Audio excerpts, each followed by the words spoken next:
بسم الله الرحمن الرحيم. الحمد لله والصلاة والسلام على رسول الله وعلى آله وصحبه ومن والاه، أما بعد. كبرات سمعتنا، السلام عليكم ورحمة الله وبركاته. تحسنا كل شاع من الإختي لاي سلام. إزم الاختخاء بتكبرهم سيدنا محمد صلى الله عليه وسلم أبحقي كم زوعلو السلام.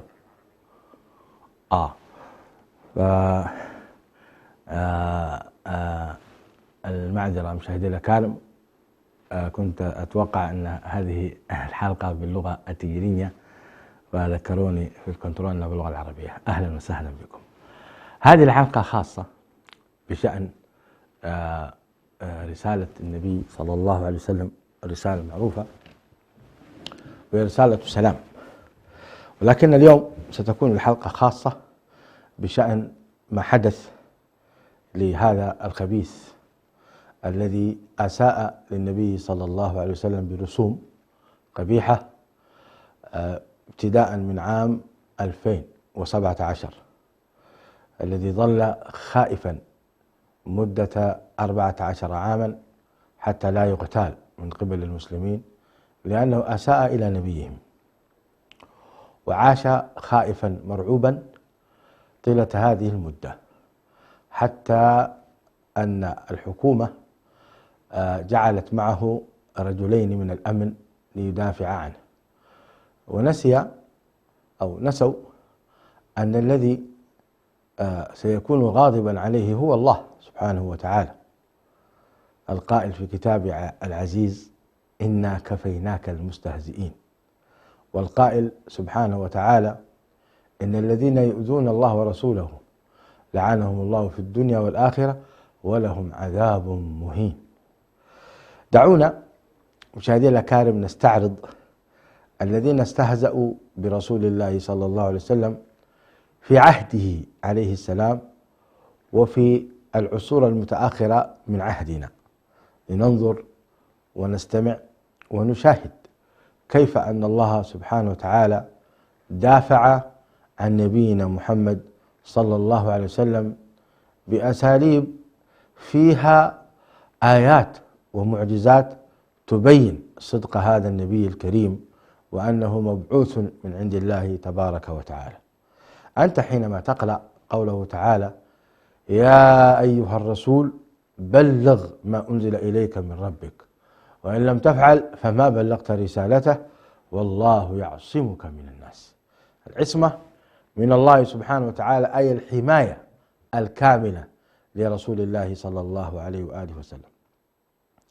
وهذا الرسول الكريم عليه الصلاة والسلام حقه محفوظ حيا وميتا صلى الله عليه وسلم، ورسالته محفوظة ومكانته مقدرة.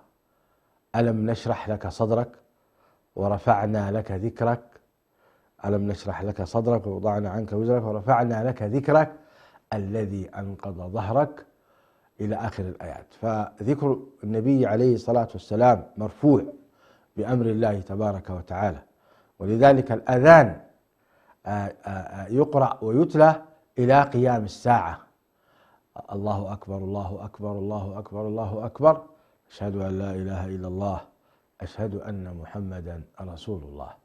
رفع الله ذكر النبي عليه الصلاة والسلام في كل العصور وفي كل الأمكنة. لا تصح الصلاة بغير الأذان، والصلاة واجبة فرض عين على كل مسلم في كل أنحاء العالم وبقاع العالم. فمن له هذا الشرف ومن له هذه المكانة العظيمة أينما تذهب في أي دولة من الدول وفي أي بقعة من البقع، من له هذا الشرف العظيم: أشهد أن لا إله إلا الله وأشهد أن محمدا رسول الله.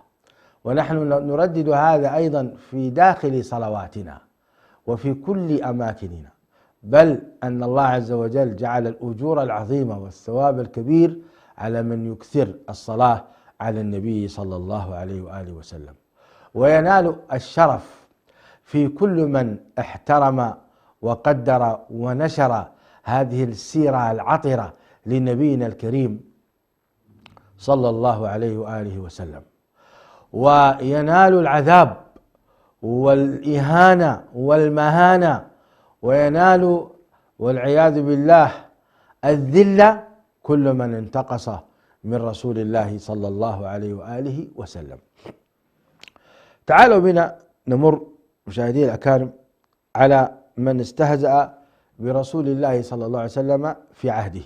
هذا الأسود ابن يغوث، وهو ابن خال رسول الله صلى الله عليه وسلم، وكان إذا رأى المسلمين قال لأصحابه: قد جاءكم ملوك الأرض الذين يرثون ملك كسرى وقيصر.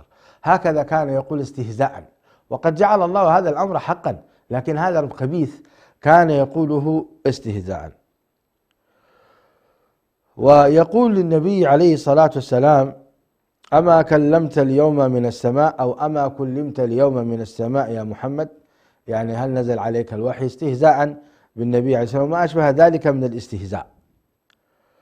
هذا الرجل خرج الأسود من عند أهله فأصابته السموم، فاسود وجهه حتى صار يعني لونه أسود، فأتى أهله فلم يعرفوه وأغلقوا دونه الباب، فرجع لم يعرفه أحد حتى مات عطشا، بسبب أنه تغير وجهه، غير الله وجهه فاسود كاسمه والعياذ بالله حتى مات. هذا واحد. ويقال إن جبريل عليه السلام أومى إلى رأسه فضربه القيح والصديد حتى امتلأ رأسه قيحا، وأصبح والعياذ بالله أسود مرباد، نسأل الله العافية والسلام. هذا واحد يسمى الأسود. الثاني الحارث بن قيس السهمي، كان يأخذ حجرا يعبده، فإذا رأى أحسن منه تركه وأخذ الأحسن. وفيه نزلت: أرأيت الذي اتخذ، أرأيت من اتخذ إلهه هواه.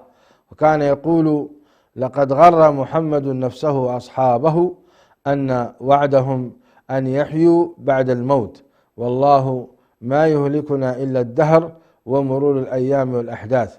فأكل حوتا مملوحا فلم يزل يشرب عليه الماء حتى انفجر بطنه. هذا أيضا مات شر ميته كما تسمعون، أكل حوتا يعني سمك مملوحا، فأصبح يشرب ماء حتى انفجر بطنه، مات ميتة سيئة والعياذ بالله، انفجر بطنه وخرج منه ذلك البلاء، نسأل الله العافية والسلامة. الأسود ابن عبد المطلب ابن أسد ابن عبد العزى، أيضا هذا كان أحد المستهزئين. فدعا عليه النبي صلى الله عليه وآله وسلم أن يعمي الله بصره ويفقده ولده، أن يعمي الله بصره ويفقده ولده، فخرج يستقل ابنه وقد قدم من الشام، فلما كان ببعض الطريق جلس في ظل شجرة، فجعل جبريل صلى الله عليه وسلم يضرب وجهه وعينيه بورقة من ورقها خضراء وبشوك من شوكها حتى عمي، فجعل يستغيث بغلامه. هكذا يهلك الله عز وجل كل المستهزئين.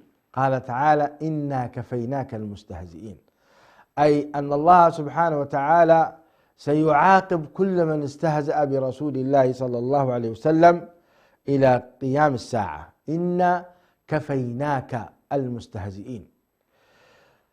مالك ابن الطلاطلة، ابن الطلاطلة هذا كان سفيها، فدعا عليه رسول الله صلى الله عليه وسلم واستعاذ بالله من شره، فعصر جبريل بطنه حتى خرج منه الغائط والعياذ بالله، نسأل الله العافية والسلامة.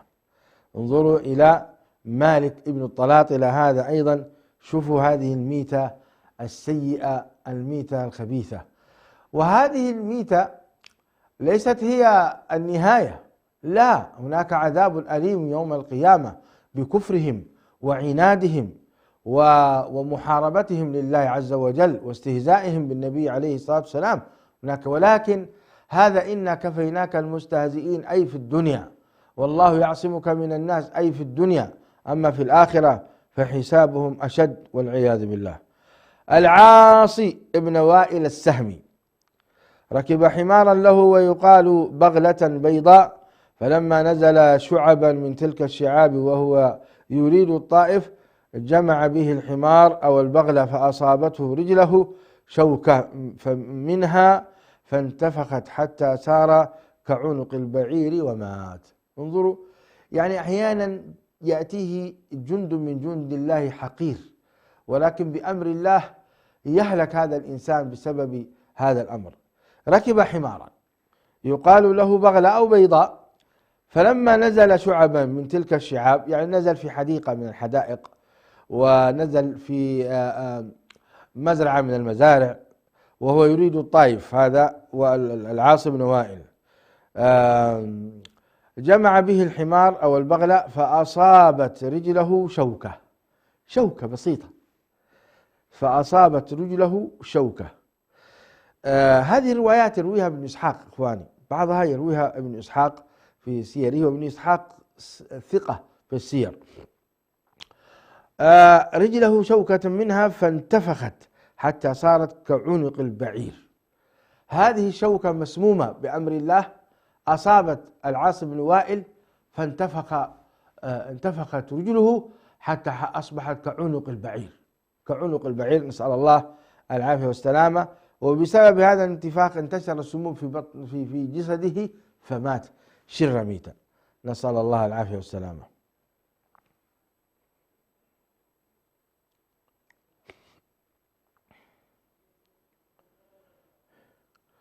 الحكم ابن أبي العاص ابن أمية، حكم ابن أبي العاص ابن أمية كان ممن يؤذي رسول الله صلى الله عليه وسلم ويشتمه ويسمعه ما يكره، وكان الرسول يمشي ذات يوم وهو خلفه يحاكيه بأنفه وفمه، فبقي على ذلك وأظهر الإسلام يوم الفتح، وكان متهما في دينه، نسأل الله العافية والسلامة.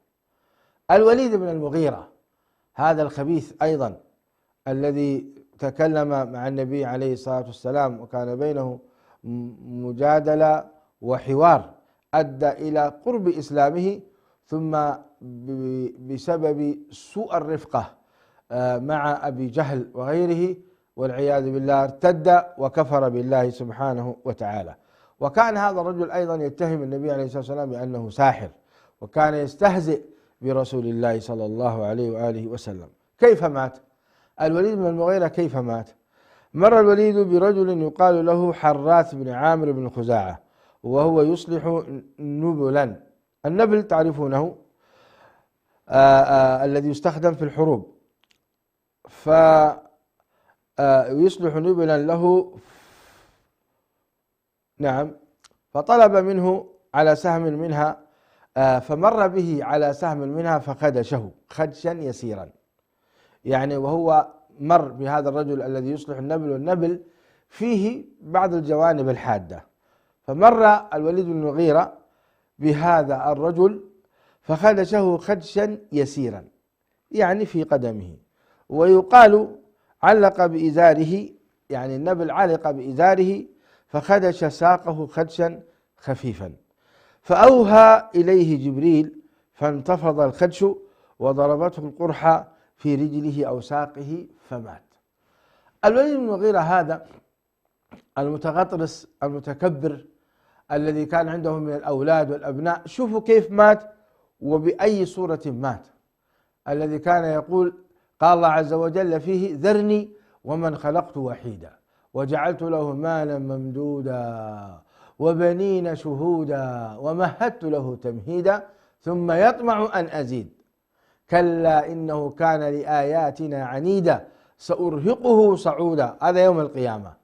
إنه فكر وقدر فقتل كيف قدر ثم قتل كيف قدر ثم نظر ثم عبس وبصر ثم أدبر واستكبر فقال إن هذا إلا سحر يؤثر إن هذا إلا قول البشر. قال تعالى: سأصليه سقر وما أدراك ما سقر لا تبقي ولا تذر لواحة للبشر عليها 19. هذا الرجل الذي كان عنده مالا ممدودا وكان عنده بنين شهودا بنص القرآن، شوفوا كيف يموت، يمر بمن يصلح نبل، يعلق النبل في قدمه في ملابسه، والملابس يعني من هذا النبل الذي علق تخدش ساقه خدشة خفيفة، فيبعث الله جبريل ويأتي إلى هذه الخدشة ويضع فيها السم حتى ينتفخ قدمه هذا وينتشر هذا السم في جسده فيموت شر ميتة. انظروا كيف الإنسان ضعيف وكيف يتكبر ويتجبر على ربه. مات بشيء بسيط كما رأيتموه، لأنه كان أحد المستهزئين المعاندين لرسول الله صلى الله عليه وسلم. أبو لهب عم الرسول عليه الصلاة والسلام، أبو لهب هذا قبحه الله كان أشد عداوة لرسول الله صلى الله عليه وسلم، ما منعه لا النسب ولا حتى الشهامة ولا العروبة أن يحارب رسول الله صلى الله عليه وآله وسلم. أبو لهب رجل خبيث، نعوذ بالله من هذا الخبث وهذا الظلم، نسأل الله العافية والسلامة. ابن أخيه يفعل به هكذا، بينما عبد المطلب عم النبي صلى الله عليه وسلم الأكبر كيف دافع عن رسول الله صلى الله عليه وسلم ولم يؤذيه، بل كان يحميه، ولو كان مسلما لترضينا عليه، ولكنه مات كافرا والعياذ بالله، فنهي النبي عليه الصلاة والسلام أن يستغفر لعمه أبي طالب. أما هذا الخبيث فقد نزلت فيه آيات: تبت يدا أبي لهب وتب ما أغنى عنه ماله وما كسب سيصلى نارا ذات لهب وامرأته حمالة الحطب في جيدها حبل من مسد. أرسل أبو لهب هذا ابنه ليؤذي النبي صلى الله عليه وآله وسلم في إحدى الليالي، وسمع النبي عليه الصلاة والسلام يتلو آيات، فقال هذا الخبيث أنه هو كافر بتلك الآيات والعياذ بالله، فدعا عليه النبي صلى الله عليه وسلم فقال: اللهم سلط عليه كلبا من كلابك أو كلبا من كلابه. فخرج في تجارة فجاء الأسود وهو بين أصحابه نائم، فجاء الأسد عفوا وهو بين أصحابه نائم بحوران من أرض الشام، فجعل يهمس ويشم حتى انتهى إليه فقعصه قعصة أو فمغصه مغصة حتى أتت عليه، فجعل يقول وهو بآخر رمق له: ألم أقل لكم إن محمد أصدق الناس، ثم مات. هذا عتبة ابن أبي لهب كان أيضا شديدا على رسول الله صلى الله عليه وسلم وكافرا ومستهزئا بالنبي عليه الصلاة والسلام. دعا عليه صلى الله عليه وسلم: اللهم سلط عليه كلبا من كلابك، فأرسل الله أسدا، وأصبح يبحث عن هذا الرجل في رحلة إلى الشام تجارة، فناموا بالليل، فلما ناموا جاء الأسد، والأسد مأمور أن يأكل هذا الرجل عتبة بن أبي لهب، وأصبح يشم الجميع، ولكنه عنده أوامر أن لا يأكل إلا هذا الرجل، فجاء فأكله وقتله، وهو في الرمق الأخير كان يقول هذه الكلمات: إن محمدا أصدق الناس. ولكن ما فائدة ذلك؟ لا يقبل منه حينما تبلغ الروح الحلقوم. إذا بلغت الروح الحلقوم ويرى الميت أمامه الغيبيات، فيرى ملائكة العذاب أو يرى ملائكة الرحمة إن كان مؤمنا، في هذه الحالة لا تقبل التوبة أبدا، لأنه كشف الغيب الذي أمرنا أن نؤمن به. ولذلك هلك هذا الخبيث بهذه الطريقة. أما أبوه أبو لهب فقد ابتلاه الله عز وجل بمرض حتى انتفخ والعياذ بالله، حتى فر منه أهله، انتفخ وانفجر والعياذ بالله، وفر منه أهله، ولولا العار ما دفنوه، ولولا العار ما دفنوا أبا لهب، وخوفا من العار حفروا له حفرة ورموه بها. هكذا مات أبو لهب والعياذ بالله، وما ينتظره من عذاب شديد أشد وأنكى. هذا بعض تاريخ مشاهدي الأكارم لمن استهزأ برسول الله صلى الله عليه وسلم في زمن النبي عليه الصلاة والسلام. تعالوا بنا نشاهد من استهزأ بنبينا محمد صلى الله عليه وسلم في زمننا هذا. في زمننا هذا كيف كان نهايتهم، وكيف انتقم الله لرسوله صلى الله عليه وآله وسلم. إذن مشاهدي الأكارم، قبل أن نبدأ في قصص من استهزأ برسول الله صلى الله عليه وسلم في العصور المتأخرة فاصل، ثم نعود إليكم. ابقوا معنا. السلام عليكم، عدنا إليكم مشاهدي الأكارم في سرد بعض القصص لمن استهزأ برسول الله صلى الله عليه وسلم، كيف أن الله انتقم منه وأذله أو قتله أو سلط عليه جندا من جنده.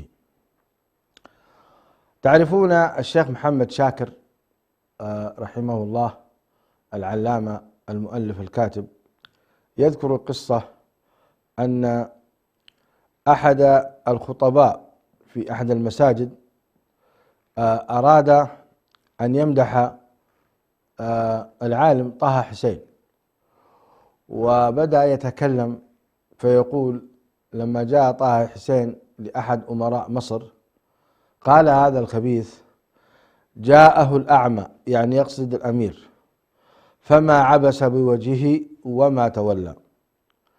وهذا تعريض بالذم برسول الله صلى الله عليه وسلم، لأن الله قال: عبس وتولى أن جاءه الأعمى، فيه عتاب للنبي عليه الصلاة والسلام من الله.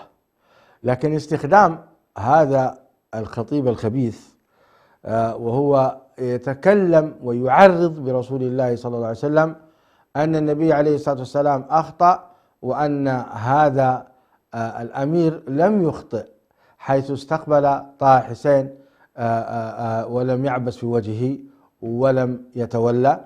وبهذا المقارنة بين طه حسين وبين رسول الله صلى الله عليه وسلم، أو بين طه حسين وعبد الله بن أم مكتوم وبين هذا الأمير ورسول الله صلى الله عليه وسلم، هذا كفر واضح وردة.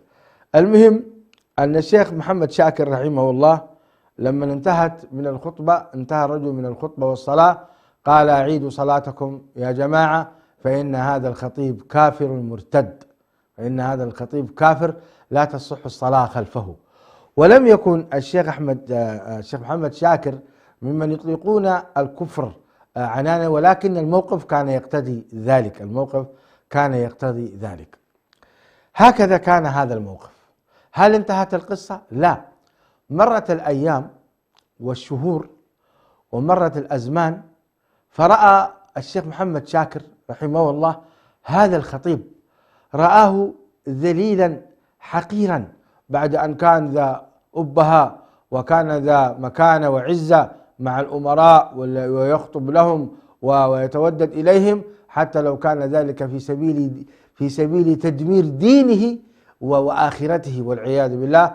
رآه حقيرا ذليلا فقيرا، يصلح نعول الناس، يصلح النعل في أبواب المساجد، يصلح النعل، يعني النعل والعياذ بالله هو يعني آخر ما يحمل الإنسان ويمشي به في الأوساخ فأصبح هذا الرجل يحمل نعول الناس ويرتبها، وهو ذليل حقير من إمامة وخطابة ورفعة إلى مذلة. هذا هو حال المستهزئين بالله وبرسوله صلى الله عليه وسلم: إنا كفيناك المستهزئين. وهذا هو، ولهم عذاب مهين، حينما قال تعالى: إن الذين يؤذون الله ورسوله في الدنيا لهم عذاب أليم في الدنيا والآخرة، ولهم عذاب أليم في الدنيا والآخرة. إن الذين يؤذون الله ورسوله لهم إن الذين يؤذون الله ورسوله إلى آخر الآية الكريمة. سنعيدها ونقرأها عليكم مشاهدي الأكارم. هذا الرجل أصبح في مهانة ومذلة أمام الشيخ محمد شاكر. وفي زمن من الأزمان ذكر الإمام ابن حجر رحمه الله في كتاب الدرر الكامنة لابن حجر: كان النصارى ينشرون دعاتهم بين قبائل المغول طمعا في تنصيرهم، وقد مهد لهم هولاكو ذلك بسبب زوجته الصليبية طفرخاتون هذه زوجة هولاكو. وذات مرة توجه جماعة من كبار النصارى لحفل بسبب تنصر أحد أمراء المغول، فأخذ أحد من النصارى في شتم الرسول صلى الله عليه وآله وسلم. تلاحظون مشاهدي الأكارم، هذا موقف من المواقف للنصارى عندهم حفل بدخول أحد المغول في النصارى في دين النصرانية، فجاء هذا الرجل وبدأ يسب النبي صلى الله عليه وآله وسلم. ماذا حدث؟ حدث نكمل القصة. فكان هذا الخبيث يشتم النبي صلى الله عليه وسلم حقدا، وكان هناك كلب صيد مربوط، فلما بدأ هذا الصليبي زمجر الكلب وهاج، ثم وثب عليه وخمشه بشدة فخلصوه منه بجهد.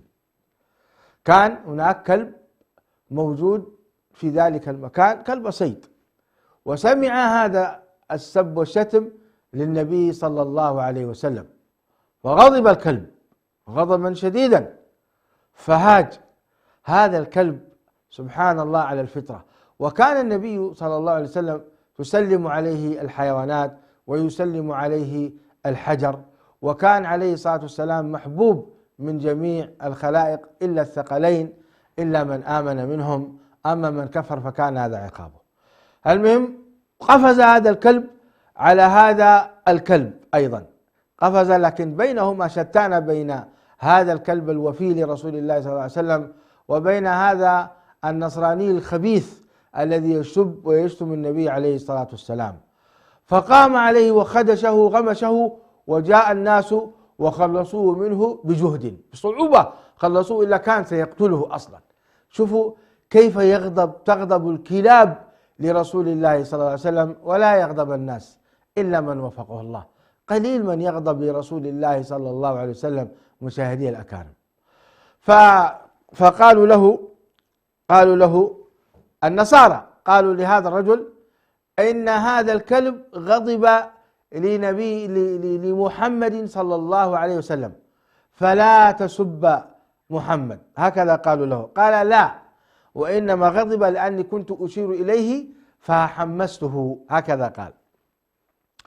واستمر هذا الخبيث في السب للنبي عليه الصلاة والسلام، فازداد الكلب غضبا، وانتفض الكلب وقطع الحبل الذي كان مربوطا به، وقفز على هذا الخبيث وعضه في حنجرته. الكلب عض في حنجرة هذا الرجل واقتلع زوره، فاقتلع من قلب من عمق الجسد البلعوم كاملا، اقتلعه فمات هذا الخبيث.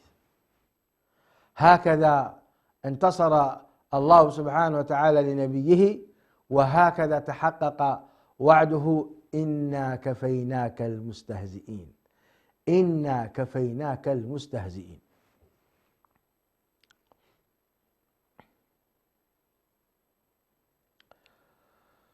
وهنا قصة أيضا مؤلمة جدا، مؤلمة. أحد المسلمين ذهب يتعلم في بلاد الغرب، وكتب عن رسالة ماجستير فيما يتعلق موضوع من الموضوعات العلمية، وكان الذي يشرف على رسالته خبيث من الخبثاء، فطلب منه أن آخر الرسالة يسب فيها ويشتم النبي صلى الله عليه وسلم، نسأل الله العافية والسلامة، يعني ينتقص من النبي عليه الصلاة والسلام حتى يحصل على الشهادة. الرجل والعياذ بالله تردد في ابتداء، ثم قبل، نسأل الله العافية والسلامة، وأجابهم إلى ما أرادوه طمعا في نيل تلك الشهادة الملوثة. فلما عاد إلى بلاده فوجئ بهلاك جميع أولاده وأهله في حادث مفاجئ. نسأل الله العافية والسلام. أخذ هذه الشهادة الخبيثة على رسالة الماجستير التي ملأ فيها والعياذ بالله وختمها بخاتمة سيئة. رجع وجد ليس هناك أهل ولا أحباب ينتظرونه، كلهم هلكوا بحادث مفاجئ.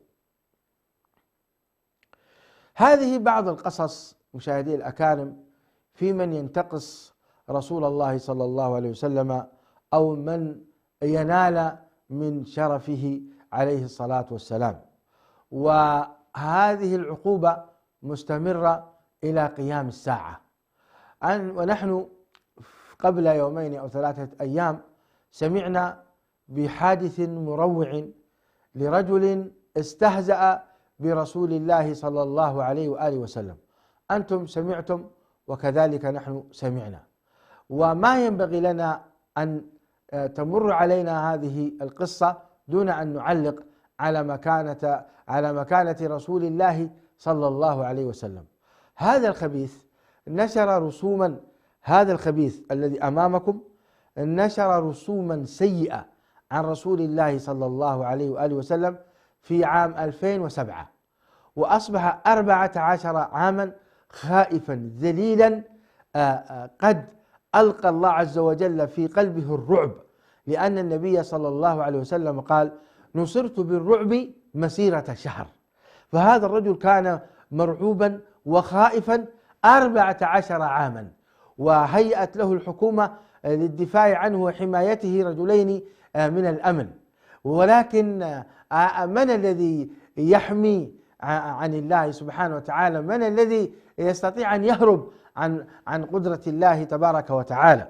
فهذا الرجل وهو في هذه الحالة من الخوف والذعر والرعب 14 عاما حصل له حادث سيارة بأنه دخل على شاحنة وجها لوجه في دولة عريقة لديها من المساحات الكبيرة من الشوارع، لا يعلم كيف تجاوزت هذه العربة وعكست الشارع وارتطمت بشاحنة ضخمة كبيرة.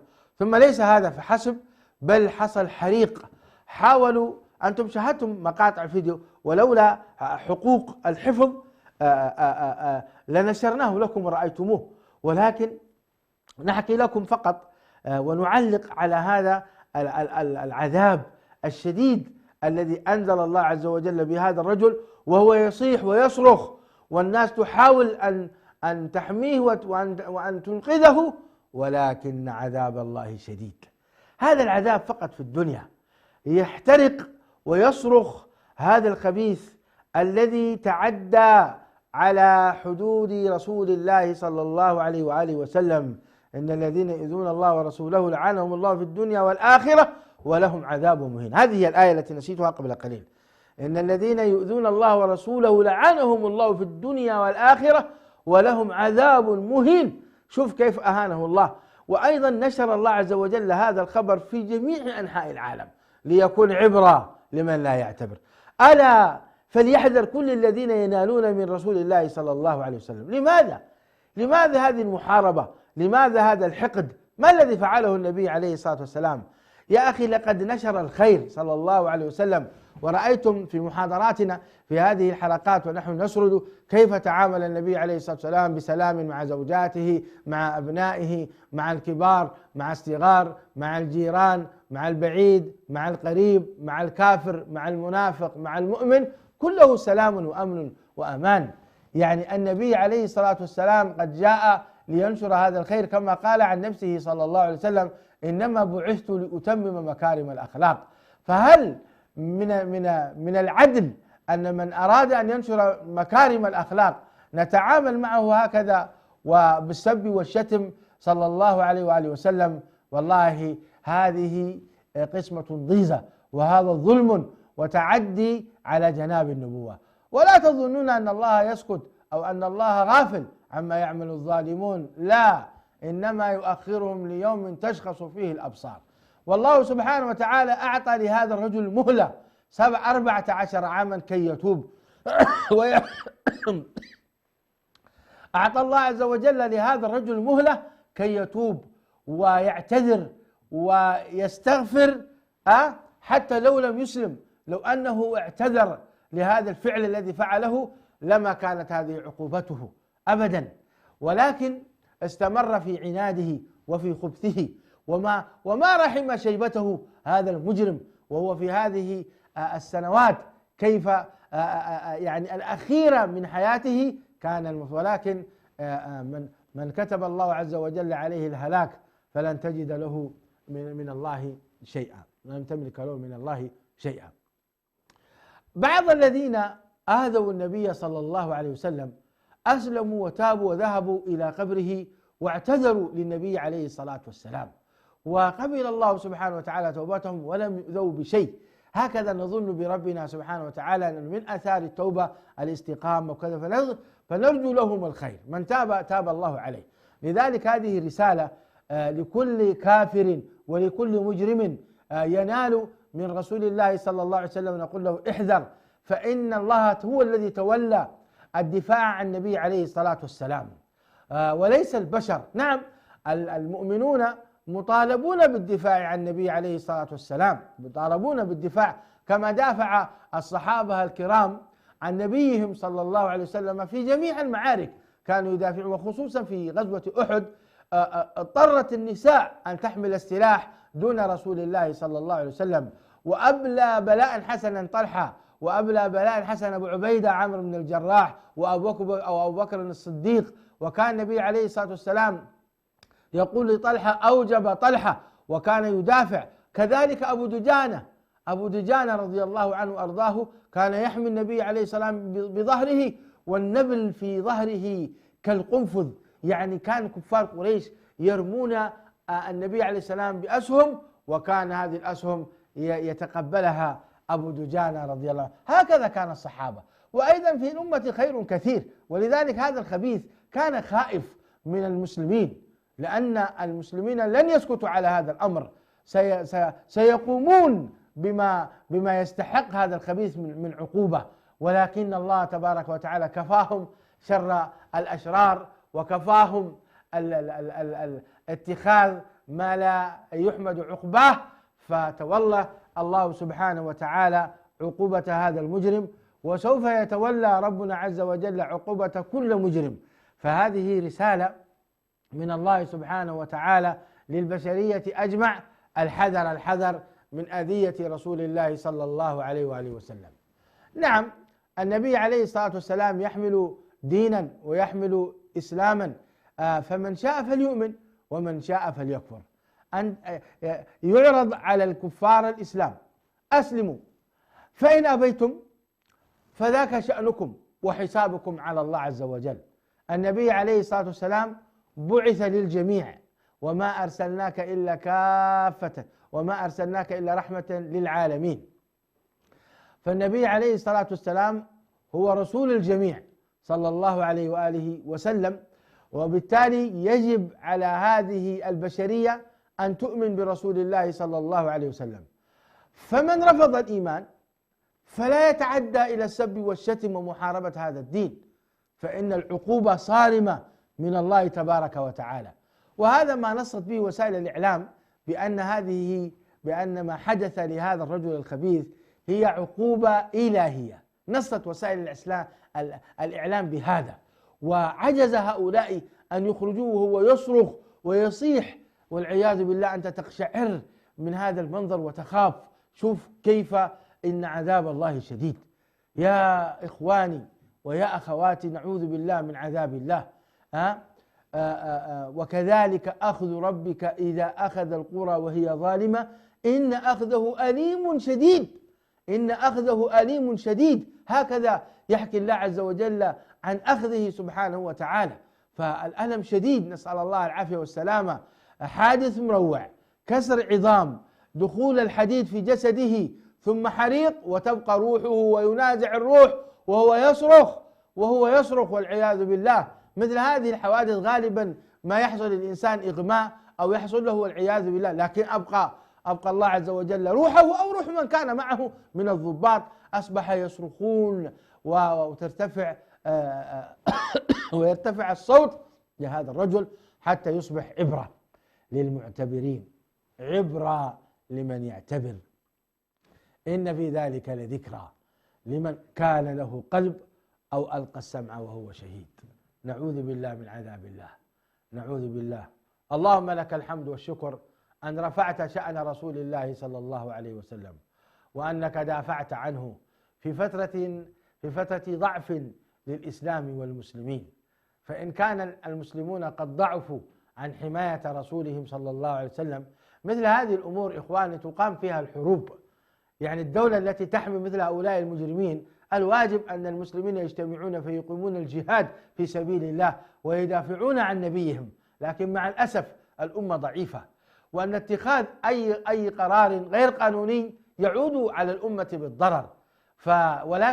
ولذلك تدخل الله سبحانه وتعالى، وهو سبحانه وتعالى قادر على كل شيء، فأهلك هذا الرجل هذه الهلكة المهينة المذلة، ونشر خبره في أنحاء العالم. فالحمد لله حمدا كثيرا طيبا أن نصر دينه ونصر نبيه ودافع عنه، وهكذا لكل مستهزئ في هذه الأزمان.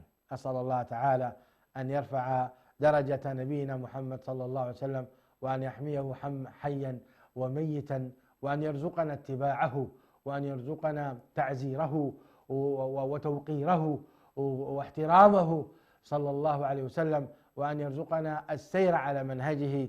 اللهم آمين. اللهم صل وسلم وبارك وأنعم وزد شرفا ومكانة لنبينا محمد صلى الله عليه وسلم. والسلام عليكم ورحمة الله وبركاته.